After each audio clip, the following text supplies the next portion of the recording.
Hey guys, doing another video. Uh, didn't get too much chance to watch the pay-per-view tonight. I was kind of out all day, went golfing for a bit and hit up the beach. Never really got back time to watch it, but had some updates and watched the final match. So the winner of the SmackDown Money in the Bank ladder match was Daniel Bryan, which is a complete shock. He hasn't really been on TV too much lately, and when he is, they just haven't done absolutely anything with him, just treating him like he's a pile of crap and not really worth anything. And then all of a sudden they give him a Money in the Bank win. So should be interesting to see where they go with that one.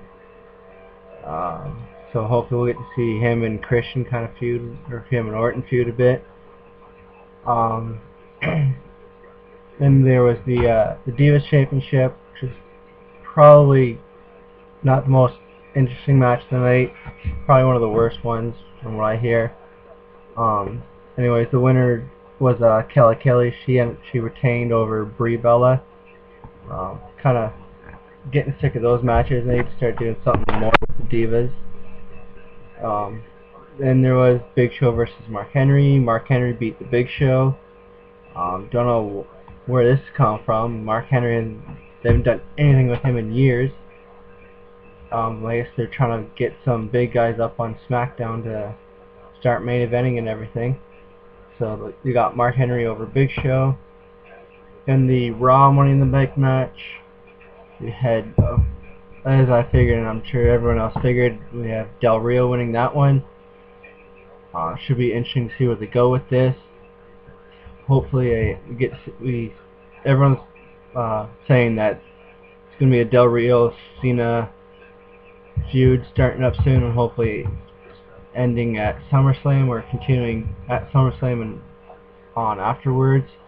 I think those two could have a good feud together. Not anywhere near as good as the Cena Punk feud that they just had, but should be interesting to see where they go with that. Then there was the World Heavyweight Championship match, Orton vs. Christian. Apparently Christian had a thing in the contract saying that Orton can't get disqualified. If he does, Christian becomes champion. So Christian kind of took full advantage of that, spit in Orton's face. Orton got pissed off and kicked Christian in the nuts, therefore getting disqualified and giving Christian the belt. Kind of glad they gave it back to Christian. Hopefully he keeps it for more than 2 days this time. If not, then the whole point in this was absolutely nothing. So hopefully they actually do something with Christian as a champion this time. Maybe they're starting to see something in him, or Edge has somehow gotten into his head. So either way, Christian's the champion again. It's about time. Hopefully they give him more than just a 48-hour title run. As many as you do know, some people they'll put up as he was champion for 5 days, but as everyone knows, SmackDown's taped on Tuesdays, so therefore it was really only a 2-day run. And then there's the main event, the WWE Championship, Cena versus Punk. I thought I saw the whole match, but apparently I missed a good 20 minutes of it. But from what I saw, amazing match. Really good back and forth action. None of that just CM Punk on offense the whole time, then Cena hulking up, hitting the AA out of nowhere, then pinning. So they didn't do that this time. They had really good back and forth action. The crowd was obviously pro Punk because they're in Chicago, Punk's hometown. So really good match. I was really quite impressed with the quality of the match that WWE let them put on, and just one of the best pure wrestling matches that they've had in a long time. As Vince has for some reason been getting away from just straight up wrestling matches.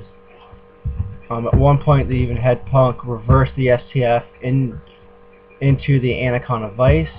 Then Cena ended up getting out of that anyways, but still the fact that they had one submission reverse and another submission attempt, that to me was really impressive. So Cena hit the the FU or the AA, whatever you want to call it. He hit it like 5 times. Each time Punk kicked out. At one point, Cena locked on the STF again.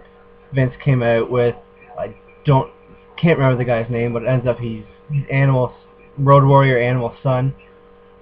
So they both came out. Cena slapped on the STF. Vince tried to call him for the bell. Cena had none of it. Knocked out the other guy. Went over to Vince and said, "No, it's not going to happen that way." Gets back in the ring. Punk lifts him up for a GTS and pins him to become the champ.